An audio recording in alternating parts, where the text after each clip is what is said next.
Bonjour tout le monde, bienvenue dans une nouvelle vidéo. Je prends le temps aujourd'hui de rattraper mon retard dans les vidéos d'expression québécoise. Je pense que vous aimez ça et moi j'adore ça vous en faire simplement parce que ça me permet de partager une langue, ma langue que je trouve super belle avec des expressions et des mots uniques très intéressants. Puis de partager ça avec vous, ça me rend très heureuse et ça vous permet à vous de connaître d'autres particularités dans d'autres langues, d'autres accents que la vôtre. Donc c'est super de partager tout ça. Donc aujourd'hui, la thématique de la vidéo, ça va pas être de vous présenter des expressions québécoises, mais bien des mots que seuls les Québécois utilisent d'après mes connaissances. Donc ça va être des verbes d'action. Évidemment, si vous allez chercher dans une Becherelle, ces mots-là ne seront pas conjugués.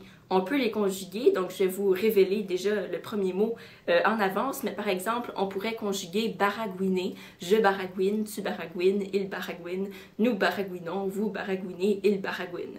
Donc, c'est des verbes d'action, on peut les conjuguer, mais ils sont pas dans les Becherelles, on s'entend. Donc, je vous en présente 5, et puis je vous les dis et je vous explique leur sens, bien évidemment. Le premier se nomme donc baragouiner, et baragouiner, c'est la raison pour laquelle souvent je coupe les vidéos pour synthétiser la matière et aussi donc parce que je bégaye. Alors baragouiner, c'est quand on essaie de parler mais que ça sort tout croche, qu'on se fait pas comprendre des autres.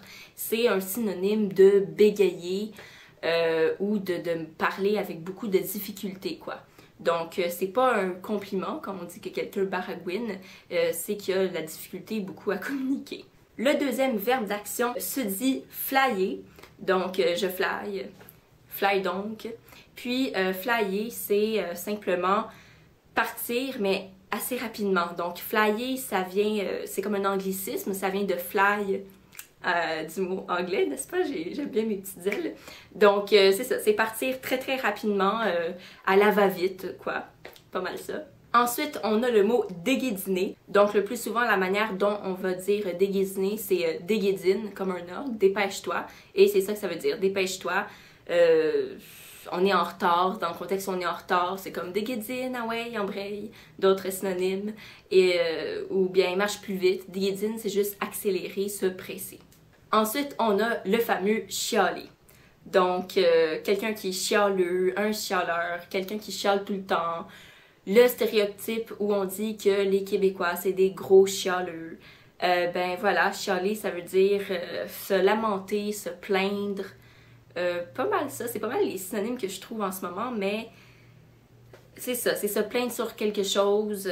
En ce moment, on fait beaucoup ça. Ben, je veux dire, je le vois pas de cette manière-là, mais si on voulait dévaloriser, par exemple, la lutte des étudiants qui mettent tout le poids sur leurs épaules, ben, pour les dévaloriser dans les bons arguments qu'ils ont, pour ceux qui sont au courant de ce qu'ils font, eh bien, on pourrait dire qu'ils chialent, alors que justement, non. Ben bon, chialer, c'est se plaindre, et puis on est pas mal reconnu pour faire ça ici. Et finalement, le tout dernier verbe d'action que je n'aurais pas classé selon son importance, c'est vraiment juste en désordre, mais le dernier, c'est gosser. Gosser qui ici peut avoir plusieurs sens différents. Dans mon esprit, ben, j'en retiens, j'en connais deux en fait. Et gosser, ça peut être premièrement donc énerver quelqu'un, lui taper sur les nerfs, comme ça. Donc tu me gosses, tu m'énerves. Ça, c'est le premier sens. Et le deuxième sens qu'on peut lui donner, c'est jouer, faire des trucs avec ses mains. Un travail manuel, quoi. Donc, gosser du bois. Un gosseux. Un gosseux, si c'est pas quelqu'un qui énerve une autre personne, c'est celui qui va toujours avoir un objet dans ses mains, quelque chose qui travaille avec ses mains. Donc, les gosseux de bois, ben, c'est ceux qui vont faire des petites figurines et tout ça. Puis, ici, on a des vraiment bons gosseux de bois. Surtout dans les régions, là, j'en connais aucun à Montréal, mais dans les régions, il y a des ateliers d'artisanat et tout ça, et nos gosseux de bois sont tellement bons, ils font tellement des belles sculptures, et moi, ça me fascine toujours autant. Donc voilà, deux sens au mot gosser, quelque chose de très négatif et quelque chose d'artistique et de très positif. Donc voilà, c'était déjà tout pour la vidéo d'aujourd'hui, en espérant que vous avez apprécié. Si vous avez des verbes d'action comme ça chez vous, n'hésitez pas à me les partager parce que justement, je fais ces vidéos-là pour partager les particularités de ma langue. Donc ça me ferait évidemment très plaisir de savoir les particularités de la vôtre ou de votre accent. Par exemple, si vous êtes français ou suisse ou belge. Et voilà, donc d'ici la prochaine vidéo, je vous souhaite de passer des très belles lectures, de passer des belles journées. Moi, il vient d'avoir un gros orage. Je savais plus quand partir la vidéo parce que pendant 5 minutes, il pleuvait, il y avait de la grêle. Et les autres 5 minutes, il faisait soleil, puis après ça repartait. Donc bref, je vous souhaite de belles journées aussi.